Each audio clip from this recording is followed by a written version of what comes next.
Coming in this morning, the roads were empty. It was like that movie 28 Days Later. Although not as empty as I expected it would be. I thought there'd be much more people running around in a state of terror and fear over this COVID-19. Now, there's already indications I saw in the Irish media this morning that they were saying something like, well, it's not critical, it's not a big problem. There's now 18 cases in the country. And it's this where yesterday and the day before it was sleeves rolled up time. This is the end of the world. This is it. We're screwed. Terror, terror, terror. Terror, terror, terror. Now, governments love this. Governments absolutely adore you in this state. Because, well, it's a period after Christmas. I was just telling my friend Steve-O there. It's a slow news period at the moment after Christmas. There's not much happening in the world. So they were in the media, the mainstream media, in order to justify its existence, they will whip up any sort of hype. You can always find that between Christmas and, say, Easter, there's usually bullshit stories whipped up into hype, and this was this year's. Now, these things, the whole thing of never let a good opportunity go to waste, a good crisis go to waste. A lot of that kind of thing is definitely going on at the moment. We don't know what draconian laws are being hidden, behind the scenes and being brought in. And, this is how you find out later on when these crises end, you suddenly find that consensual sex with young boys is legal. Laws protecting politicians from being arrested for corruption are suddenly on the statute books. So this is, they will implement a series of emergency measures, usually during these things in a state of emergency. Always be very, very wary of when they declare a state of emergency, because when they have a state of emergency, they have the legal mandate then to slip through any laws they want. So if there was an earthquake somewhere, so California or somewhere, and we have now a state of emergency.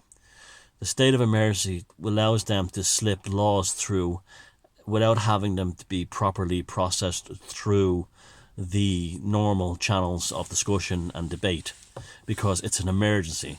And so they'll put a thing saying, we put a law through making it legal to give people blood transfusions for free. We pushed a law through making free access to hospitals until the emergency passed. And then what you don't see is the law down the bottom. We've made it legal for adult males to have sex with young boys. This is literally what they use these things for. So always be wary of these periods, because they're smoke screens for the control grid to really present itself. It's look over here, shenanigans here. Always remember that. That's how the psychopathic mind works. And the psychopath is government. Government is a psychopathic institution, because it has no desire to do you any good out of the sake of altruism or for any benefactorial reason. It's totally to control you. Now, this is fascinating stuff, because it makes you wonder about society and people as a whole. You meet people and they generally do believe that the government is there loves them, to take care of them. Now, I've no doubt that there are politicians that genuinely love their countries and the people in them, but they're very, very few and far between. The majority of politicians are, like I said, people who are generally failures in every aspect of life. And these are not dynamic or creative or, dynamic people. These are individuals who are dullards. They cannot approach things directly, so they indirectly approach things. And these things like the coronavirus hype is how they do it. They wouldn't have the balls to stand on a platform and say, I'm passing a law so you can't arrest bankers for doing this, that and the other. But they will slip that through on the sly, while you're getting all your other laws, I think, are protecting you from coronavirus. Now, they'll also be doing things like the back, as they call them here in Ireland, backhanders, or money under the table, or a brown bag, a brown envelope. That stuff will be flying right now between the big pharma companies and politicians. And remember, senior civil servants. Senior civil servants get off the hook way too easily. We seem to, like, when your government is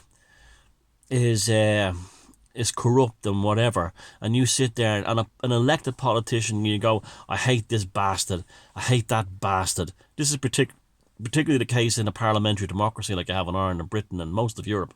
I hate this bastard, I hate that bastard.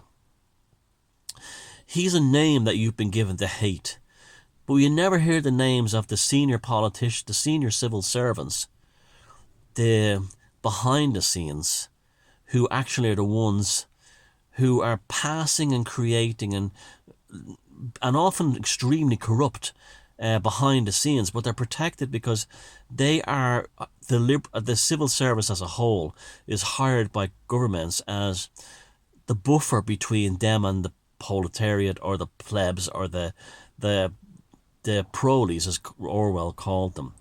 So therefore, if you look at who's really, really gaining from the coronavirus hype, it'll be civil servants. They will be working directly with Big Pharma. They'll be been taken on holidays to show them the new vaccines or the pills to deal with this thing again.